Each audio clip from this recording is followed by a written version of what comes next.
ప్రేమించారు, దీవించారు, ఆశీర్వదించారు, ఆరోగ్యాలు ఇచ్చారు, సజీవు లెక్కలో ఉంచారు, గొప్ప చేశాడు.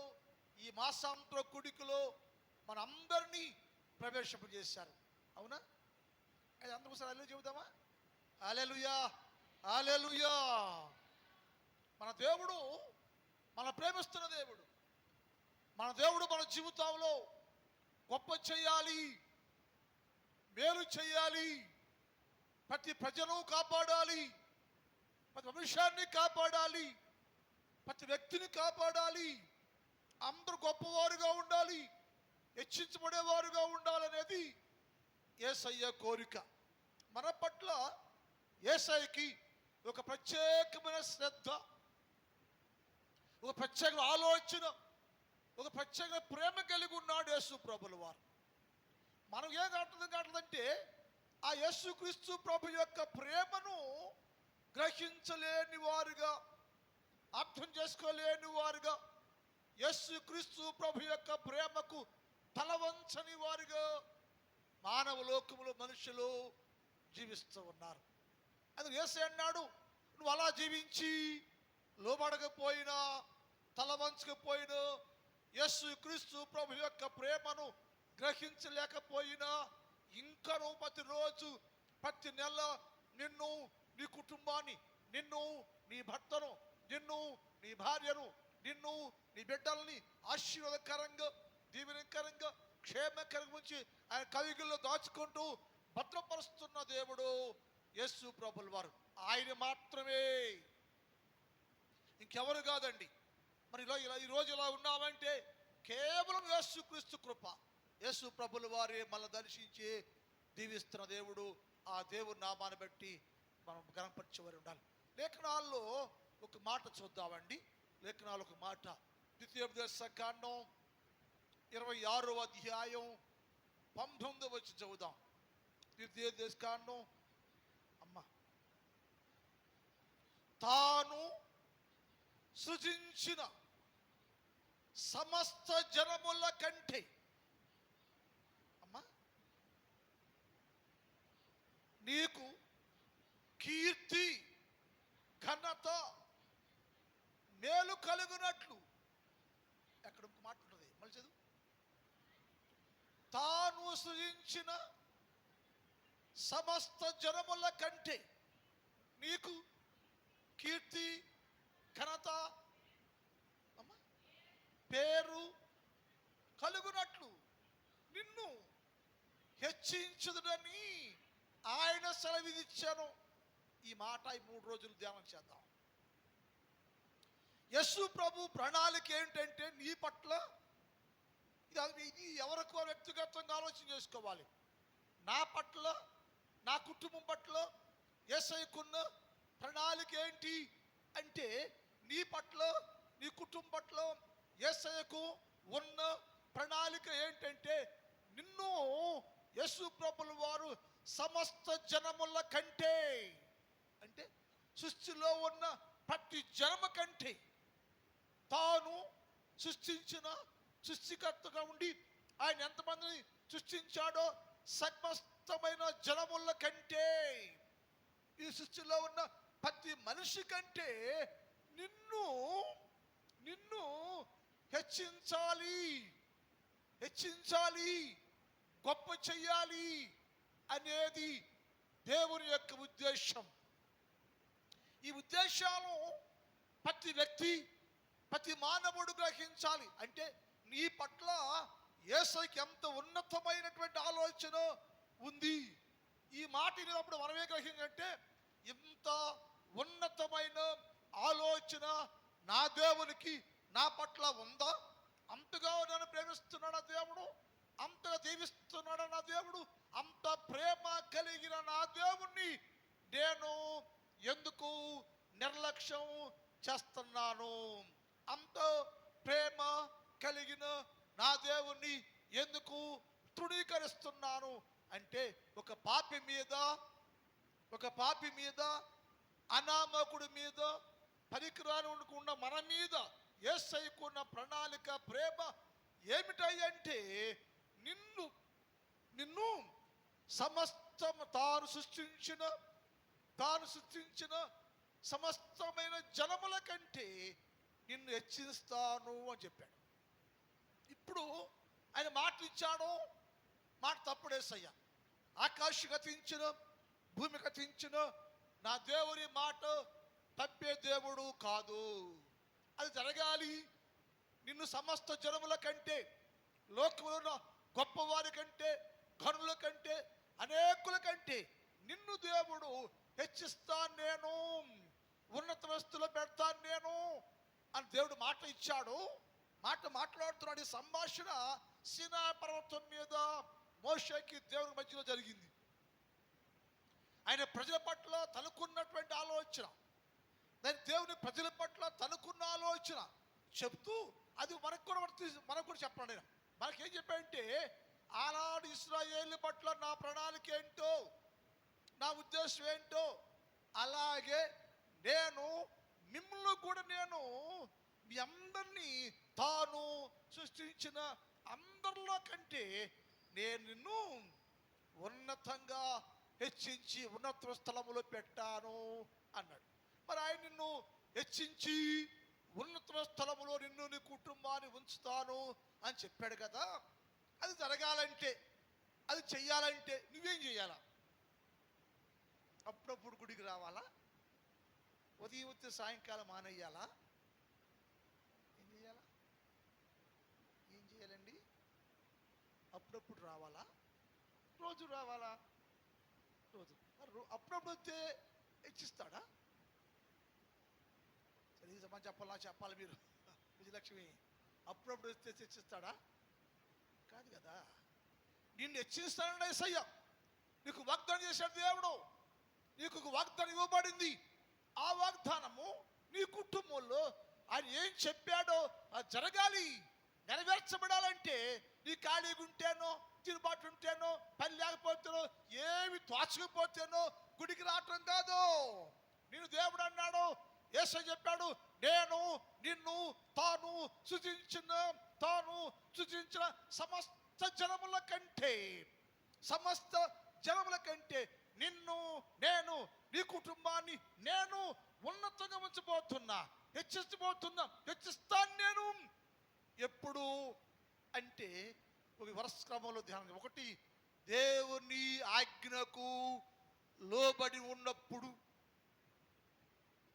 ఎప్పుడు హెచ్చిస్తాడు అంటే వాక్యం అవుతుంది.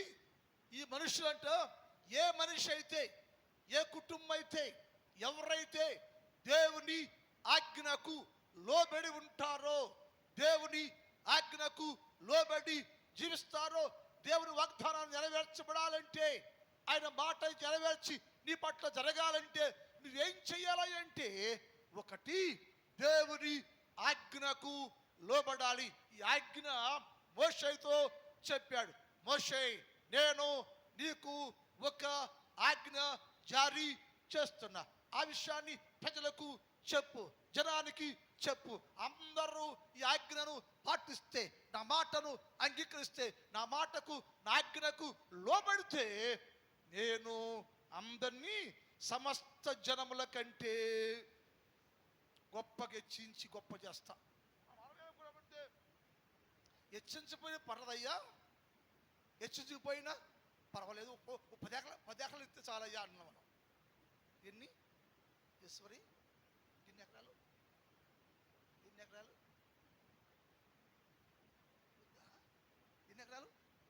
ఉచ్చక్క 10 ఎకరాలు.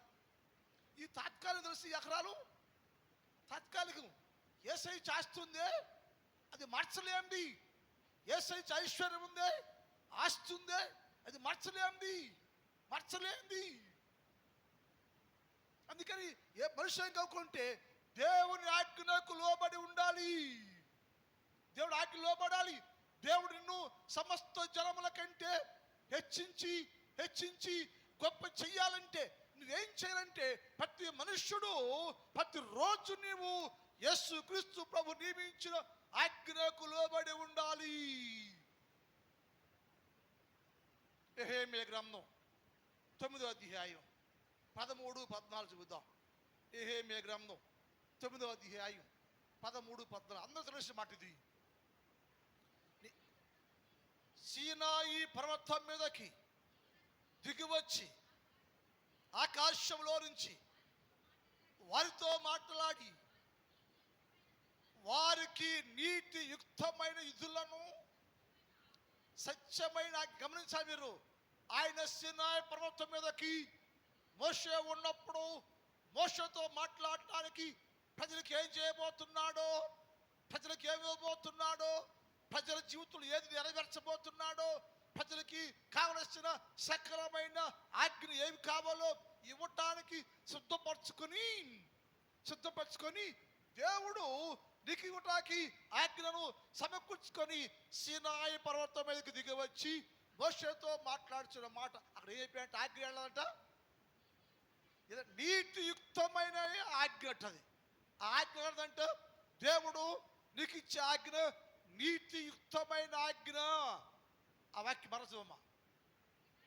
సీనాయి పర్వతం మీద దిగివచ్చి ఆకాశంలో నుంచి వారితో మాట్లాడి వారికి నీతియుక్తమైన విధులను, ఏంటమ్మది, సత్యమైన ఆజ్ఞను, మేలుకరమైన కట్టడ. ఒకటి గమనించాలి. ఒకటేమో నీతియుక్తమైన ఆజ్ఞ. ఆజ్ఞ అంటే ఆజ్ఞ దేవుడు నీకు ఇచ్చిన ఆజ్ఞ నీతియుక్తమైనది. రెండోది అది సత్యమైనది. ఆ సత్యమైనది అసత్యం కాదు. యేసయ్య సత్యం అంటే ఆజ్ఞ అంటే యేసయ్య ఆజ్ఞ మాట ఎలాంటిది అంటే సత్యమైనది. మూడోది అది నీకు మేలు కలిగేది. అందుకని నీకు మేలు కలిగే ఆజ్ఞది, నీ సహాయపడే ఆజ్ఞది, సత్యమైన ఆజ్ఞది. మనుషులు ఏ ఆజ్ఞకు లోబడి జీవించాలయ్యా? ఏ ఆజ్ఞకు లోబడాలంటే మనుషులు ఆజ్ఞ కాదు, మనుషుల ఆజ్ఞ కాదు. మనుషులు ఒక ఆజ్ఞ ఇచ్చి జారీ చేస్తే ఉదయం ఇక్కడ లైన్ మ్యాన్ గారు మైకులు చెప్పాడా, కరెంట్ బిల్లు కట్టాలి ఈ పూట వరకే రండి అని చెప్పారు. మరి ఏం కదా? ఎందుకని ఆజ్ఞ చేసి ఆయన ఆజ్ఞాపించాడు.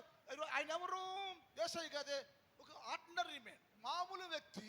ఇలా కట్టకపోతే నీ బిల్లు కట్ చేస్తా అంటే పరిగెత్తుకుంటూ వెళ్ళిపోయాం మనం. మరి దేవుడు అన్నాడు, నేను నియమించాను నీ మేలు కోసమే, నీ కోసమే, నీ కుటుంబం కోసమే, నీ కొరకు ఒక కట్టడ ఒక ఆజ్ఞను జారీ చేస్తున్నా. ఇది తీసుకుంటే ఇది పాటిస్తే ఈ ఆజ్ఞకు నువ్వు లోబడితే నిన్ను నేను సమస్తమైన జనుల కంటే నిన్ను నేను హెచ్చిస్తాను, గొప్ప చేస్తాను, ఆశీర్వాదకరంగా ఉంచుతాను నేను నీ కుటుంబాన్ని. అలా జరగాలంటే నేను నీకు నియమించి ఇచ్చిన ఆజ్ఞకు లోబడి జీవించాలి. ఆ ఆజ్ఞ ఎలాంటిది అంటే ఒకటేమో నీతియుక్తమైనది, నీతి కలిగింది ఆజ్ఞ. దేవుడు నీకు ఇచ్చిన ఆజ్ఞ ఎలాంటిదంటే తాత్కాలికమైనది, బూడి కొట్టేది కాదు. నీతి కలిగిన ఆజ్ఞది. ఆజ్ఞ పాటించావంటే యేసు క్రీస్తు ప్రభు యొక్క నీతికి లోబడ్డావు నీవు. యేసు క్రీస్తు ప్రభు యొక్క నీతికి లోబడ్డావు, నీతి చట్టానికి లోబడ్డావు. యేసు నీతిని కొరకు ఇచ్చే ఆజ్ఞది నీతియుక్తమైన ఆజ్ఞది. రెండోది సత్యమైన ఆజ్ఞది. నేనే సత్యాన్ని, నేనే జీవాన్ని, నేనే మార్గాన్ని. కాబట్టి నేను నీకు ఇచ్చిన సత్యమైన ఆజ్ఞ అది. తాత్కాలికంగా ఇచ్చే ఆజ్ఞ కాదు, మనిషి ఇచ్చే ఆజ్ఞ కాదు. నా ఆజ్ఞలో సత్యం ఉంది, నా ఆజ్ఞలో పవర్ ఉంది, నా ఆజ్ఞలో నీతి ఉంది. నువ్వు దీవించబడాలంటే, నువ్వు క్షేమంగా ఉండాలంటే, హెచ్చించబడాలంటే, హెచ్చింపు కావాలంటే, అందరికంటే నువ్వు ఉన్నతంగా ఉండాలంటే, నీ కుటుంబము అన్ని కుటుంబాల కంటే శ్రేష్టంగా ఉండాలంటే, నీ కుటుంబము అందరికంటే అద్భుతంగా ఉన్నత స్థలంలో నివసించి ఉండాలంటే ఏం చేయాలంట?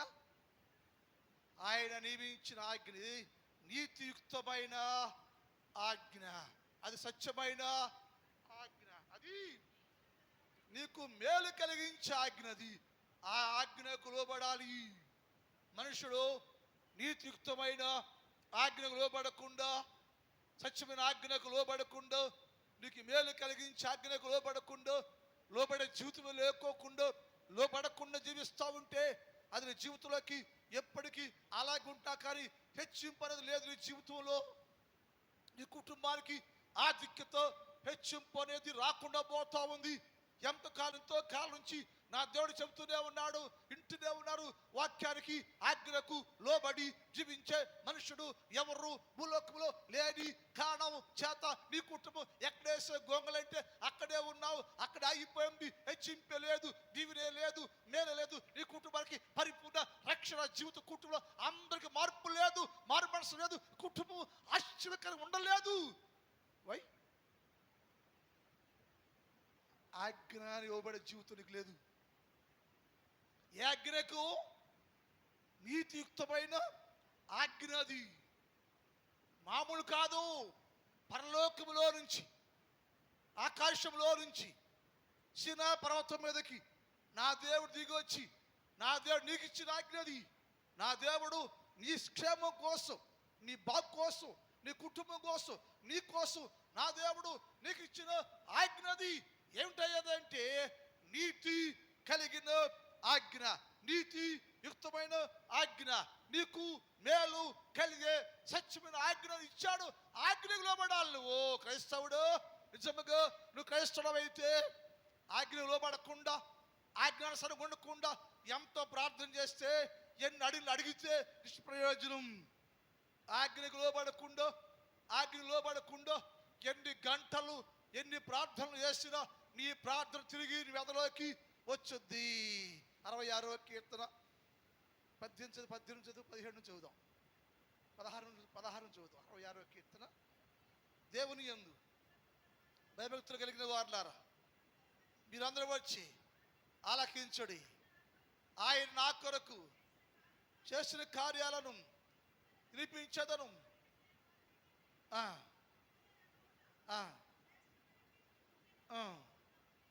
నా హృదయంలో ఏంటంట? నా హృదయములో నేను పాపమును లక్ష్యము చేసినట్లయితే, నా హృదయములో పాపాన్ని ఉంచుకొని, నా హృదయములో దేవునికి లోబడే, దేవుని ఆజ్ఞకు లోబడే జీవితము లేకుండా, నేను నీ మాటకు, నీ వాక్యానికి, ఆజ్ఞకు లోబడకుండా గంటలు రోజులు ఉపవాసం ఉండి దేవుని దగ్గర మొరపెట్టి అడుగుతూ ఉంటే ఏమన్నదంట? సమాధానం రాదు, జవాబు రాదు, మేలు రాదు, మేలు కలగదు నీకు. కారణం ఏంటంటే నా హృదయములో నేను పాపము లక్ష్యము చేసిన ఎడల ప్రభు నా మనవి వినకపోవును. దేవుడు సకాలంలో నీ మనవిని, నీ ప్రార్థన విని వెంటనే నీకు సహాయము, సమాధానము, మేలు రావాలంటే నీవు ఏం చేయాలంటే, నీ హృదయంలో పాపము లక్ష్యము చేయకుండా, పాపానికి స్థలమే లేకుండా నీవు రోజు యేసు క్రీస్తు ప్రభుల వారు ఎలాంటి ఆజ్ఞ నీకు జారీ చేశాడో, ఎలాంటి ఆజ్ఞ నీకు ఇచ్చాడో ఆజ్ఞకు లోబడి జీవించాలి. ఆజ్ఞకు లోబడి జీవించాలి. ఆజ్ఞ శ్రేష్టమైంది. నువ్వు అనుకోవచ్చు, ఆజ్ఞే కదా, బైబిల్ చదువుతుంటే ఎన్నో ఆజ్ఞలు కనపడుతూ ఉంటాయి కదా, మనయ్య గారేగా. నేను అదే ఆలోచించా. అంతమందిలో అయ్యా మీ కాళ్ళ నమస్కారం అమ్మా, మీ కాళ్ళు పట్టుకుంటానమ్మా అంటే అట్టగంటాడులే. పట్టుకోలేదుగా జక్క, పట్టుకోలేదుగా, పట్టుకుంటా. అది నువ్వు ప్రాణం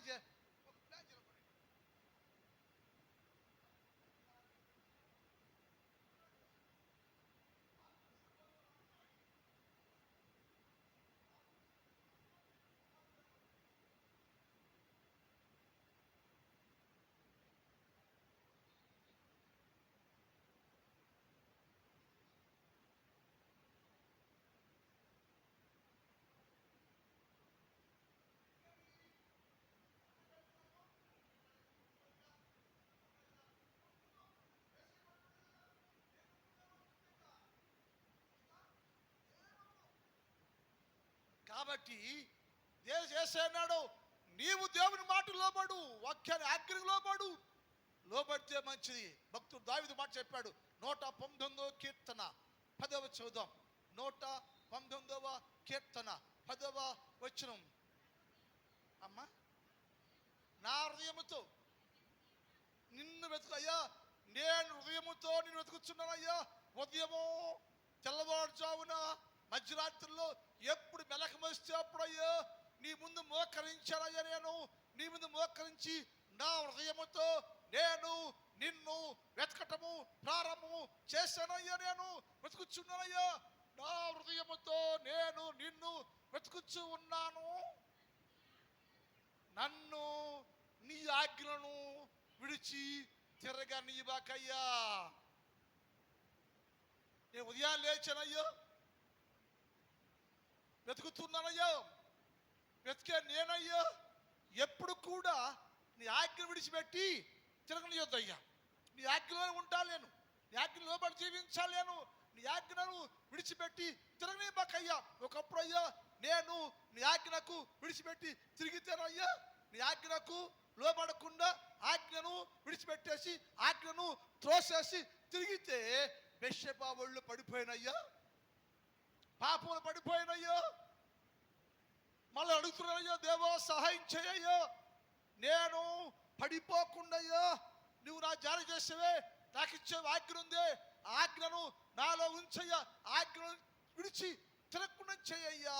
ఎవడైతే దేవుని ఆజ్ఞ లోబడతారో, దేవుడు నియమించిన ఆజ్ఞ కలిగి ఆజ్ఞకు లోబడి జీవిస్తే ఏం జరుగుతాయంటే అదే 119వ కీర్తన 4 నుంచి చూద్దాం 6 దాకా. 119వ కీర్తన 4 నుంచి 6 వరకు. నీ ఆజ్ఞను, నీ ఆజ్ఞ గైకొనాలని, నీ ఆజ్ఞలు గైకొనండని నువ్వు ఆజ్ఞాపించావు. ఇది గమనించాలి మీరు. దేవుడు దావీదు అంటున్నాడు, దేవో నువ్వు మనుషులందరూ నా ఆజ్ఞను గైకొనాలి, గైకొంటే నిన్ను నేను హెచ్చిస్తాను చెప్పేవయ్యా. నువ్వు సృష్టించిన ప్రతి జనములందరికంటే నేను నిన్ను హెచ్చిస్తాను అని చెప్పి నాకు ఒక నీతి యుక్తమైన ఆజ్ఞను, సత్యమైన ఆజ్ఞను, మేలు కలిగే ఆజ్ఞను నాకు ఇచ్చావయ్యా. ఆజ్ఞను అది నాకు ఇచ్చావయ్యా. నేను రోజయ్యా నీ ఆజ్ఞకు లోబడాలి. నీవు నాకు ఇచ్చి నియమించే ఆజ్ఞ ఉందే, ఆజ్ఞకు లోబడి జీవించాలయ్యా. ఆహా, నీ కట్టడకు నేను గైకొన్నట్లు నా ప్రవర్తన ఏంటంటది, నా ప్రవర్తన స్థిరపడి ఉన్న. ఏం చేస్తే నీ దేవుని ఆజ్ఞ గైకొనటానికి దేవుడు నియమించిన నీతియుక్తమైన సత్యమైన మేలు కలిగే దేవుని ఆజ్ఞ లోబడి ఆజ్ఞకు లోబడి జీవిస్తే అది ఎంతో మేలు యుక్తమైన మంచి ప్రవర్తన. అది చేయాలంటే లోబట్టకు ఏం కావాలంట? ఈ కట్టడకు నేను లోబడి ఉన్నట్టుగా మంచి ప్రవర్తన కలిగి మంచి జీవితం కలిగి నేను నీ ఆజ్ఞకు లోబడితే ఎంతో మేలయ్యా. అలా లోబడితే నీ ఆజ్ఞలన్నిటినీ నేను నీవు నియమించిన ఆజ్ఞకు నేను లోబడి ఆజ్ఞను లక్ష్యము చేసి ఆజ్ఞకు లోబడి జీవించినప్పుడు నాకు ఎక్కడ అవమానము కలగదు, అవమానం రానే రాదు, నింద రానే రాదు, అవమానము నాకు నా కుటుంబంలోకి రానే రాదు. తలెత్తు తిరుగుతానయ్య నేను. ఎక్కడ నాకు నా కుటుంబానికి సిగ్గు అవమానము రాదయ్యా. ఎందుకంటే నీవు నాకు ఇచ్చిన ఆజ్ఞకు లోబడి, నీవు నాకు ఇచ్చిన నీతియుక్తమైన ఆజ్ఞ, సత్యమైన ఆజ్ఞ, మేలు కలిగే ఆజ్ఞ నేను రోజు తప్పకుండా పాటిస్తున్నానయ్యా. కాబట్టి నేను ఎక్కడ అవమానం పొందను నేను, అవమానం నాకు రానే రాదు. కానీ నేటి క్రైస్తవ్యంలో ప్రతిరోజు అవమానమే, ప్రతిరోజు సిగ్గే, ప్రతిరోజు అవమానాన్ని ఎదుర్కొంటున్నారు మీరు, అవమానపరచబడుతున్నారు మీరు.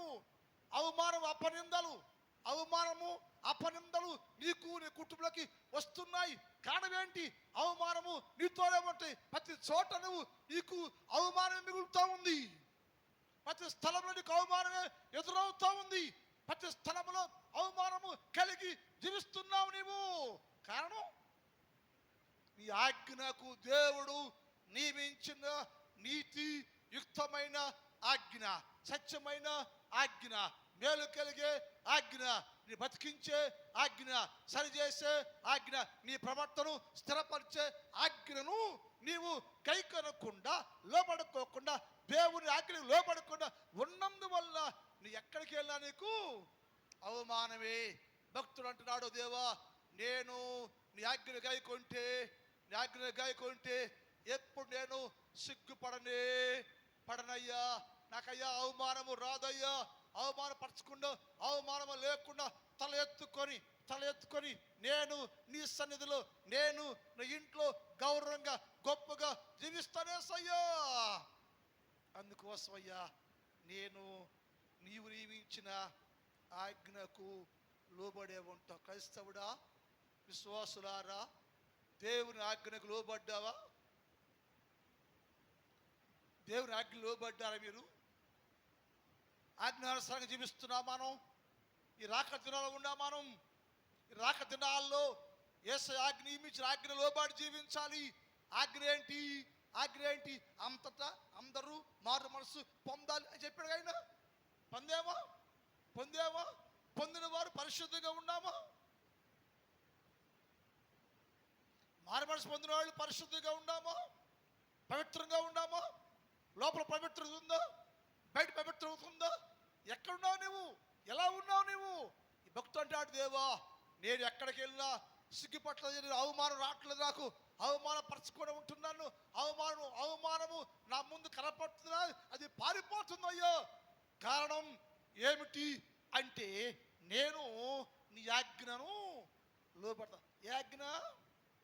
నీతియుక్తమైన ఆజ్ఞ, సత్యమైన ఆజ్ఞ, మేలు కలిగే ఆజ్ఞ, స్థిరపరిచే ఆజ్ఞ నేను పాటిస్తూ లోబడుతున్నానయ్యా. నువ్వు లోబడుతున్నావా?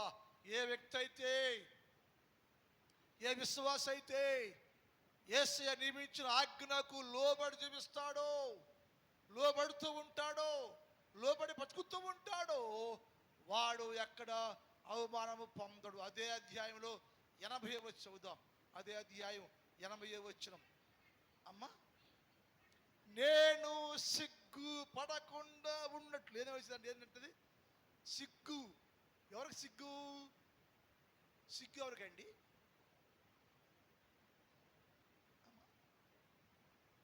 ఆజ్ఞ ఎవడు గొయ్యకంటే ఆడ సిగ్గి, ఆడకైనా సిగ్గే, అవమానమే, నిందలే. ఎందుకని? ఆజ్ఞ నీలో లేదు, ఆజ్ఞ లోపట్టల్లా. భక్తుడు అంటాడు, దేవా నేను నీ ఆజ్ఞకు లోపడుతున్నాను కాబట్టి, నీ ఆజ్ఞ అనుసరిస్తున్నాను కనుక ఏమంట? నాకు సిగ్గు.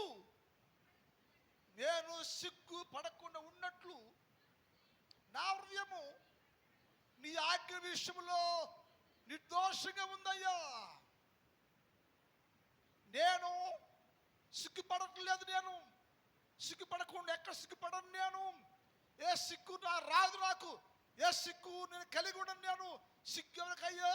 ఎవడు ఆజ్ఞకు లోపడక పాపము చేస్తాడో, పాపిగా ఉంటాడో, వారి పాపము వారికి సిగ్గు, అవమానము, నింద తెచ్చి పెట్టును.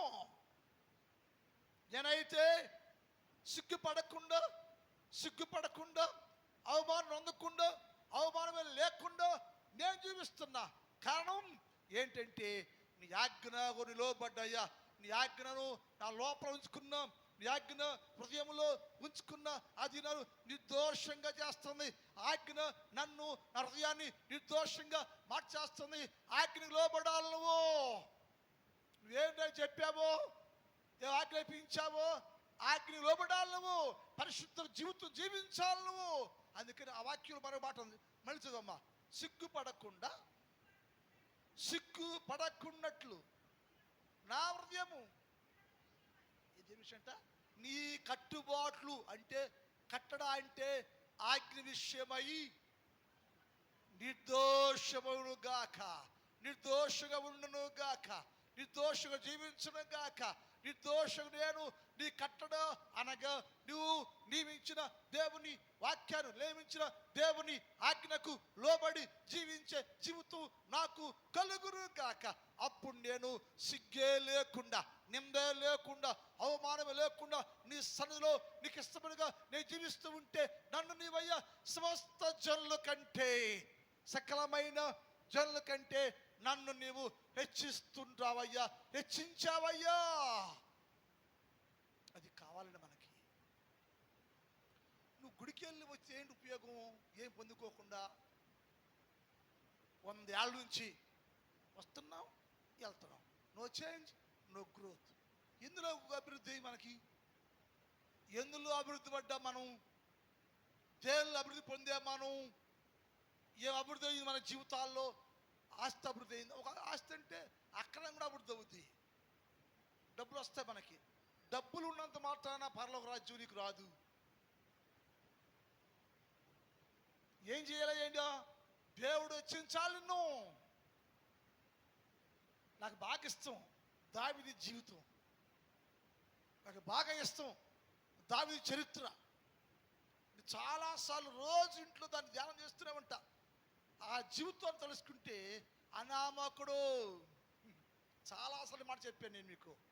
దావీదు జీవితంలో బతుకులో నింద, అవమాన, సిగ్గులు వచ్చాయి. ఎందుకు వచ్చిందయ్యో? ఎందుకు వచ్చిందంటే నాకు ఇష్టమైన పదం ఏం తెలుసా? వాళ్ళ అమ్మ వాళ్ళ నాన్న నిర్ణయం.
భార్య స్థానం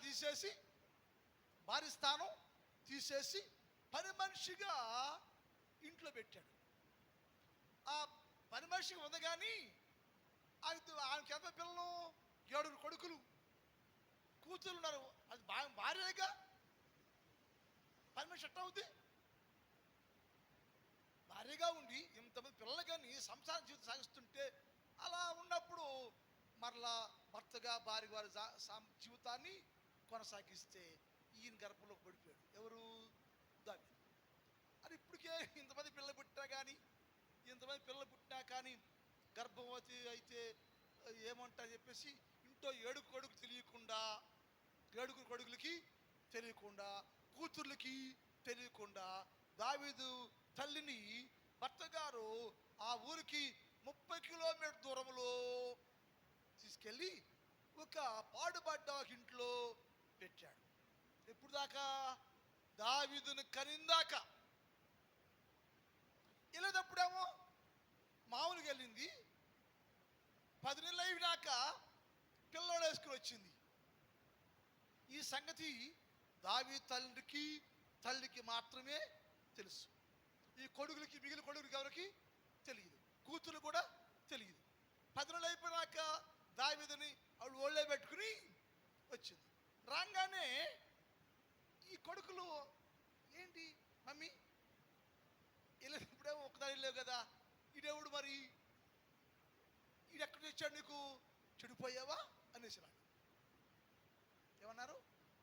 చెడిపోయావా నానా, మమ్మ చెడిపోయింది, నువ్వు పంపేటప్పుడు ఒక్కటే వెళ్ళింది కదా, మరి ఇప్పుడు ఈడు ఎక్కడ వచ్చాడు, మరి ఎక్కడ పుట్టాడు ఈడు, దావీదు కూడా ఎవడు అసలు ఎలా వచ్చాడని కొడుకులే అమ్మను అవమానంగా మాట్లాడటం ప్రారంభించారు. ఆడు చెప్పాడు, నాన్న యెషయా అన్నాడు, అయ్యా తప్పు ఆయన కాదురా, నాదేనయ్యా, ఆయనకు తమ్ముడయ్యా, నాకేం గర్భ ధరించింది అంటే వాళ్ళు కొడుకులు కుదరదు అన్నారు. ఏమో మాకు తెలుసు, వాడు కప్పేస్తున్నావా అంటే దావీదు కోసం ప్రత్యేకంగా ఒక ఇంటిని పెంకుటిని కట్టిస్తాడు యెషయా. ఇప్పుడు దాకా దావీదు రాజు అయిందాకా, దావీదు రాజు అయిన చాలా సంవత్సరాలు ఒక పూరింట్లో అంటే పెంకింట్లో ఒంటరిగా, పళ్ళు వేరు, మంచం వేరు, ఇల్లు వేరు, సపరేట్గా దావీదు 16 సంవత్సరాలు వచ్చిందాకా తల్లి ప్రేమ నోచుకోక, తండ్రి ప్రేమకు నోచుకోక, అన్నల ప్రేమ నోచుకోక, అక్కల ప్రేమ నోచుకోక, దిక్కులేని వాడిగా, దౌర్భాగ్యుడిగా దావీదు జీవితాన్ని కొనసాగించి 16 సంవత్సరాలు ఒంటరిగా జీవించాడు. ఏంటి అది పని అంటే ఆడు చెప్పాడు, వాళ్ళ నాన్న అన్నాడు, అబ్బాయి దావీదు ఖాళీగా ఉండడం ఎందుకు లేరా, వేస్ట్గా ఇగో గొర్రెలు కోసుకుంటూ మన పొలంలో ఉండయ్యా, పొలంలో కూడా మీ అన్నకి కనపడుకోకుండా, మీ అన్నల ముందుకు రాకుండా నువ్వు ఒక్కడివే పొలంలో ఉంటూ నీ దేవుణ్ణి సేవించుకుంటూ ఉండయ్యా అని చెప్పాడు.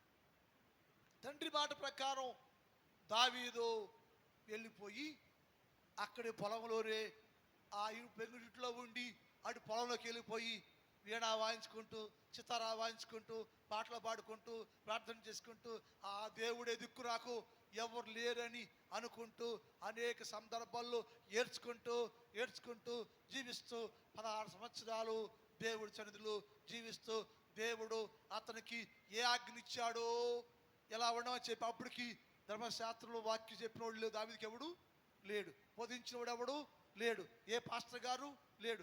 కానీ దావీదు దేవుని ఆత్మానుసారంగా నివసించాడు, లోబడ్డాడు. దేవుడు ఉన్నాడు, దేవుడు చూస్తున్నాడు, దేవుడే నన్ను ఇచ్చాడు కాబట్టి ఏ దేవుడు ఉన్నాడు గ్రహించాడో ఆ దేవుని ఆజ్ఞకు లోబడుతూ, ఆ దేవుని చిత్తానికి లోబడుతూ 16 సంవత్సరాలు ఒక్కడే ఒంటరిగా దిక్కులేని వాడిగా గడ్డం పెంచుకొని జుట్టు పెంచుకొని పాత ఓళ్ళు షర్ట్లు వేసుకుంటూ అని పనికి మాలిన వాడు జీవిస్తూ ఉంటే ఒక రోజున దేవుడు చెప్పాడు, సమయంలో నువ్వు లేవయ్యా, నువ్వు లేచి తైలపు కొమ్ముని తీసుకొని యెషయా ఇంటికి వెళ్ళయ్యా, అక్కడ ఒకడు వస్తాడు, వాడు రాగానే వాడిని అభిషేకించయ్యా, రాజుంచయ్యా అని చెప్పాడు. యెషయా ఇంటికి సమయంలో వచ్చేసినాక, అబ్బా యెషయా నీ కుమారులను పిలువయంటే వాళ్ళందరూ సౌలు దగ్గర ఉద్యోగం చేస్తాయి అంటే అందరూ పిలిచాడు. ఎవడొచ్చినా ఎవడో వాళ్ళ ఒక్కరిని తెత్తుండు ఒక్కొక్కరిని తెత్తుండాడు. అందంగా ఉండారు.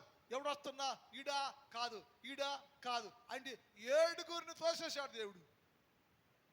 అని అడిగాడు, అయ్యా యెషయా నీకు ఇంక ఉండారా? ఒకడు ఉన్నాడయ్యా అనామకుడు. ఈ చరిత్రలో చదువుతుంటే అండి ఆ డైలాగుల దగ్గర నేను రెడ్డింగ్తో ఈ దాని ఏమంటారు ఎల్లో హెచ్మెంతో బ్రాకెట్ వేసా. ఆడు ఏమంటాడు తెలుసండి, ఒక అన్నమ్మ ఉన్నాడు ఒకడు. అన్నామకుడా ఈ మాట తండ్రి అంటే సమీర్ అన్నాడు, అన్నామకుడా ఎవడయ్యేవాడు అనామకుడు పిలిపించు అంటే అప్పుడు కబురు చేస్తాడు. ఆడు అనామకుడు వస్తున్నాడు. ఎలా? కర్ర ఉంది, సితారా దాని ఏమంటారు వీణ ఉంది. ఆడు వాయించుకునే వీణ ఏదో అంటారు సితారాది. ఆడు తీసుకుని సితార తీసుకుని కర్ర తీసుకుని చుట్టూ పెరిగిపోయి సొళ్ళు కారుకుంటా, ఎడ్యుకేటర్ కాదు కదా, బ్యూటిఫుల్గా ఆడు ఆ దృష్టిలో అందం లేదు, గడ్డం పెరిగిపోయి వస్తూ ఉంటే ఎదురుగా వస్తున్నాడు. ఆడు కూడా యారామా కూడా వస్తున్నాడయ్యా అన్నాడు యెషయా. దేవుడు చెప్పాడు, లే సమయలు లే చిన్నవాడు, నా ఆజ్ఞను పాటిస్తూ ఆజ్ఞకు లోబడుతూ నేనే దేవుడని నా కొరకే కనిపెట్టుకొని ఉండేవాడు వస్తున్నాడు లే అని చెప్పాడు. ఎవడయ్యాడు? ఆడు సొల్లు గారికి ఉన్నాడు, జుట్టు పెరిగిపోయింది, అందంగా లేడు. ఈడే ఇతనే నేను కోరుకున్నవాడు, ఇతను కోరుకుంటా నేను, ఇతను రాజుని చెయ్యి అని చెప్తే ఆడ అందరూ 7 కొడుకులు ఎదురుగా ఉండారు. 7 కొడుకులు ఎదురుగా ఉన్నాడు. తండ్రి అక్కడే ఉన్నాడు. అనామకుడు, దరిద్రుడు, త్రోసివేయబడ్డవాడు, నిందించబడ్డవాడు. అలాంటి దావీదుని దేవుడు రాజుగా అభిషేకించి హెచ్చించెను. హల్లెలూయా హల్లెలూయా హల్లెలూయా. ఎవరికి ఎందుకయ్యా జరిగింది అలాగా? ఎందుకలా జరిగిందయ్యా అంటే అతడు దేవుని ఆజ్ఞకు లోబడి జీవించాడు.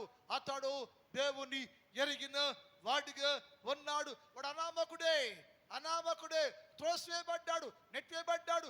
ఊరు వెలుపల ఒక్కడే 16 సంవత్సరాలు ఏకంగా పళ్ళి వేరుగా మంచం వేరుగా ఇల్లు వేరుగా జీవించిన ఒక దావీదు అనామకుడుగా ఉంటే అనామకుడిని దేవుడు ప్రేమించి దేవుడు హెచ్చించను. ఎలా? ఆజ్ఞకు నీతియుక్తమైన సత్యమైన మేలు కలిగించి స్థిరపరిచే దేవుని ఆజ్ఞకు అతడు లోబడి జీవించను. అందుకే అతడు సమస్త జనముల కంటే, అన్నల కంటే, ఆ ఊర్లో ఉన్న వారి కంటే ఒక అనామకుడు అని త్రోసి వేయబడిన దావీదు ఉన్నతంగా రాజుగా చేశాను. అందుకంటాడయ్యా, అక్కడ అన్నలో దగ్గర సిగ్గుపడ్డాను నేను, నిందపడ్డాను నేను, అవమానం పొందాను నేను. ఎక్కడ ఎవరి ముందు సిగ్గుపడి అవమానపడి త్రోసివేయబడి వెలువేయబడ్డాను, వారి మధ్యలోనే నేను ఉన్నతంగా హెచ్చించి గొప్ప రాజుగా చేశాడు నా దేవుడు. కారణం ఏంటంటే ఒకే ఒక్క విషయం. ఏంటంటే ఆజ్ఞకు నేను లోబడ్డా. లోబడ్డావా? నీ కుటుంబం లోబడిందో? నీ పిల్లలు లోబడ్డారో? నీ భర్త లోబడ్డాడో? నీ కుటుంబానికి దేవునికి ఆజ్ఞకు లోబడే స్వభావం, లోబడే గుణము నీ ఇంట్లో ఉందో? నీ భర్తలో ఉందో? నీ భార్యలో ఉందో? నీ బిడ్డల్లో ఉందో? లోబడాలి. నువ్వు లోబడలేకపోతే చూచేటప్పుడు ఉన్నట్టు ఉంటున్నావు, కానీ దేవుని దృష్టిలో నీకు విలువ అనేది హెచ్చింపు లేదు. క్రైస్తవుడా, ఈ మధ్యన కాలంలో యేసయ్య అన్నాడు, నేను నియమించిన సమస్తమైన జనముల కంటే నిన్ను నేను హెచ్చించబోతున్నాను. హెచ్చించాలంటే నువ్వేం చేయాలంటే నీతియుక్తమైన సత్యమైన మేలు కలిగించే దేవుని ఆజ్ఞకు లోబడు. ప్రార్థన. మిగిలిన భాగాన్ని రాత్రి కాలంలో ధ్యానం చేద్దాం. అందరూ మోకరించండి ఒక నిమిషం. కుర్చీలో కూర్చొని అక్కోళ్ళు నిలబడండి. మోకాళ్ళు ఏటేరు, మోకాళ్ళ అనుభవం లేదు కాబట్టి నిలబడమ్మా. కూర్చున్న వాళ్ళు మోకాళ్ళు వేయండి. కూర్చున్న వాళ్ళు మోకరించి ప్రార్థన. ఒక్క నిమిషం ప్రార్థన చేసుకుందాం. దేవా దర్శించయ్యా, దేవా దర్శించయ్యా. నన్ను, నా కోసము నీవు నియమించిన ఆజ్ఞ, నా కోసము నియమించిన నీ ఆజ్ఞకు నేను లోబడాలయ్యా, లోబడతానయ్యా. లోబడే జీవితాన్ని నాకు, నా కుటుంబానికి, నాకు, నా భర్తకి, నాకు, నా బిడ్డలకు దయచేయసయ్యా. నేను లోబడితే అయ్యా దావీదు వలె నేను కూడా హెచ్చించబడతాను తండ్రి. దావీదు వలె నా కుటుంబం కూడా అన్ని విషయాల్లో హెచ్చింపు కలిగి ఉంటుంది ప్రభువా. సహాయం చేయ్యా. నీ ఆజ్ఞకు నేను అనగా అయ్యా సత్యమైన నీతి యుక్తమైన, సత్యమైన నీతి యుక్తమైన నీ ఆజ్ఞకు నేను లోబడాలి తండ్రి. సహాయం చేయ్యా. ప్రార్థన చెయ్యి, ప్రార్థన చెయ్యి, ప్రార్థన చెయ్యమ్మా, ప్రార్థన చెయ్యి. సమయం దేవునికి ఇచ్చాడు. ఇది అనుకూల సమయం, ఇది అనుకూల సమయం. ఇది ఇప్పుడే మొరపెట్టు, ఇప్పుడే ప్రార్థన చెయ్యి, ఇప్పుడే గోజారు, ఇప్పుడే అడుగు. లోబడ్డావా? లోబడితే వందనాలు. లోబడలేదో, ఇంతవరకు దేవుని ఆజ్ఞ అంటే ఏంటో తెలియలేదో, తెలియక లోబడలేదో, లోబడకుండా ఉండావో ఇప్పుడైనా గ్రహించు. అయ్యా నాకు నీకు మధ్యలో నీవిచ్చిన వాగ్దానం ఆజ్ఞకు నేను లోబడాలి. ప్రార్థన. యోహాను గారు ముందుకొచ్చి ప్రార్థన చేయవలసిందిగా కోరుకుంటున్నానండి. యోహాను గారు ప్రార్థన చేస్తారండి. గమనించి సహకరిద్దాం. అందరూ ప్రార్థనలో ఉందాం. అందరూ ప్రార్థన చేసుకుందాం. అందరూ ప్రార్థన చేసుకుందాం. నోరు తెరిచి ప్రార్థించండి. ప్రార్థన అంటే నోరు మూసుకుని ప్రార్థించమని కాదమ్మా. ప్రార్థన అంటే నోరు తెరవమని, ప్రార్థన అంటే నోరు తెరవమని, నోరు మూసుకోమని కాదు. ప్రార్థన అంటే నోరు తెరిచి అడగమని, నోరు తెరిచి గోజారమని, నోరు తెరిచి కేకవేయమని, నోరు తెరిచి మాట్లాడమని, నోరు తెరిచి అడగమని ప్రార్థనలో ఉందాం. యోహాను గారు ప్రార్థన చేస్తారండి. ప్రార్థన. పరిశుద్ధుడా, పరిశుద్ధుడా, పరిశుద్ధుడా, పరిశుద్ధుడా, ప్రేమ కలిగినటువంటి మా ప్రియ పరలోకపు ప్రభువా, మీ పరిశుద్ధ పాదములకు వందనములు, స్తుతులు, స్తుతులు, స్తోత్రములు, స్తోత్రములు, స్తోత్రములు తండ్రి. మధ్యాహ్న కాల సమయంలో ప్రభువా, అయా నాయన, మీరు నాయన మా మధ్య ఉన్నారని మేము నమ్ముతూ ఉన్నాము తండ్రి. ఇప్పుడు వరకు కూడా నాయన మీరు మాతో ఉన్నారు ప్రభువా. మీ మాటలను మాకు ఇచ్చారు తండ్రి. మీరు మాతో మాట్లాడినారయ్యా, మీకు స్తోత్రాలు తండ్రి. మీ గొప్ప మాటలను మీరు మాకు ఇచ్చారు తండ్రి. వినిన మాటలను ప్రభువా విడిచిపెట్టకుండా ప్రభువా అయా మీ ఆజ్ఞల ప్రకారము జీవించటానికి నాయన, మీ వాక్యము ప్రకారము జీవించటానికి ప్రభువా, నీ ధర్మశాస్త్రమునకు లోబడి ప్రభువా బ్రతకటానికి ప్రభువా నీ కృపను మాకు దయచేయండి తండ్రి. అనేక సార్లు నాయన మీరు బోధిస్తూ ఉన్నారు తండ్రి. నీతికరమైనటువంటి, నీతియుక్తమైనటువంటి మాటలు మీరు మాకు బోధిస్తూ ఉన్నారు ప్రభువా. సత్యమైనటువంటి మాటలను మీరు బోధిస్తూ ఉన్నారు తండ్రి. అయా ప్రభు, మేలు కలిగేటువంటి మాటలను మీరు మాకు బోధిస్తూ ఉన్నారు తండ్రి. అయినప్పటికీనైనా వాటిని మేము గ్రహించలేనిటువంటి వారంగా ఉంటూ ఉన్నాము ప్రభువా. వాటిని త్రోసివేస్తూ ఉన్నాము ప్రభువా. వాటిని గైకొనలేకపోతూ ఉన్నాము తండ్రి. నీ ధర్మశాస్త్రములో ఉన్నటువంటి మాటలను వినటానికి, చూడటానికి, గైకొనటానికి తండ్రి మా నేత్రములు మీరు తెరవమని అడుగుతూ ఉన్నాము తండ్రి.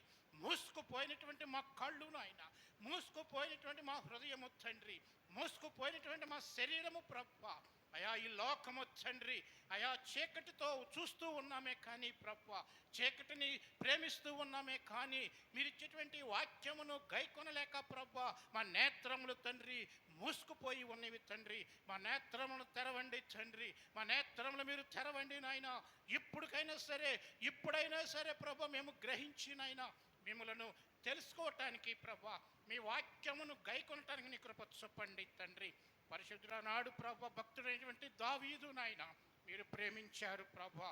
ఆయన ఎక్కడో ఉన్నటువంటి దావీదును ప్రభా నాయన మీరు ఎంచుకున్నారు తండ్రి. అయా ప్రభా, ఏ స్థితిలో ఆయన ఉన్నాడో మీకు తెలుసు నాయన, ఏ పరిస్థితులలో ఉన్నాడో మీకు తెలుసు తండ్రి. అలాంటి వ్యక్తిని మీరు ఎన్నిక చేసుకుని ప్రభా ఒక రాజుగా మీరు హెచ్చించారు ప్రభా. మీకు స్తోత్రాలు తండ్రి. అయా నాయన, ఇంతగానైనా హెచ్చించడానికి ప్రభా మీ కృప నాయన, ఇంతగా ఆయన హెచ్చించబడ్డాడు అంటే మీ ఆశీర్వాదము తండ్రి. అంతగానైనా ఆయన హెచ్చించబడ్డాడు అంటే మీ కట్టడలను ఆయన విన్నాడు ప్రభ, గ్రహించాడు ప్రభ. మీ వాక్యమునకు లోబడ్డాడు తండ్రి, మీ మాటలు గైకొన్నాడు ప్రభ. ఇప్పుడు తండ్రి మేమైనా తండ్రి మీ వాక్యమును గైకొని తండ్రి, మీ కట్టడలను గైకొని ప్రభ, మీ ఆజ్ఞలను గైకొని తండ్రి అయా మీకిష్టమైనటువంటి బిడ్డగా జీవించటానికి నాయన నీ కృపను మాకు దయచేయండి ప్రభ. అయా ఈ 3 రోజులలో మొదటి రోజున ప్రభ మీరు నాతో మాతో మా అందరితో ఉండి తండ్రి మీరు మాట్లాడినందుకు స్తోత్రాలు తండ్రి. జరగబోయేటువంటి 5 ఆరాధనలు కూడా మీరు ఉండండి ప్రభ, మీ కృప చేత నింపండి, మీ పరిశుద్ధాత్మ శక్తి ద్వారా నింపమనుడుతూ ఉన్నాము తండ్రి. రావలసినటువంటి అయా మీ సంఘ బిడ్డలను ప్రభ మీరు తీసుకుని రమ్మనడుతూ ఉన్నాము తండ్రి. సాయంకాలం కూడా ప్రభ మీరు ఉండి ప్రభ మీ నాయన మీరే మహిమ పొందుకోమని, దినమంతా నాయన మీరు మాకు తోడు నీడగా ఉండమని, ఇక్కడ వచ్చిన మా సంఘమును అయా ప్రభ అలాగే మాకు ఇచ్చినటువంటి గొప్ప దైవ దాసుని కొరకు కూడా మేము ప్రార్థిస్తూ ఉన్నాము తండ్రి. అయా వారిని వారి కుటుంబాన్ని కూడా మీరు జ్ఞాపకం చేసుకోమని క్రీస్తు నామమును బట్టి అడిగి వేడుకొనుచున్నాము తండ్రి. ఆమేన్.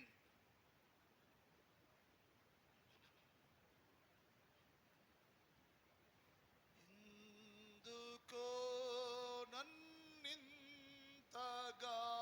నీవు ప్రేమించితివో దేవా, అందుకో నా దీన స్తుతి పాత్ర. హల్లెలూయా యేసయ్యా, హల్లెలూయా యేసయ్యా. నా పాపము పాప నారరో పివైనావు, నా శాపము బాప నలిగి వేలాడితివి, నాకు చాలిన దేవుడవు నీవే, నా స్థానములో నీవే, నాకు చాలిన దేవుడవు నీవే, నా స్థానములో నీవే. హల్లెలూయా యేసయ్యా, హల్లెలూయా యేసయ్యా. తండ్రి అయిన దేవుని ప్రేమ, కుమారుడు యేసు క్రీస్తు వారి కృప, పరిశుద్ధాత్మ దేవుని యొక్క అన్నిన సహవాసం ఇప్పుడు ఎప్పుడు ఎల్లప్పుడు సదాకాలము మనందరికి తోడై ఉండును గాక. ఆమేన్. ఆమేన్. ఆమేన్. హల్లెలూయా. హల్లెలూయా.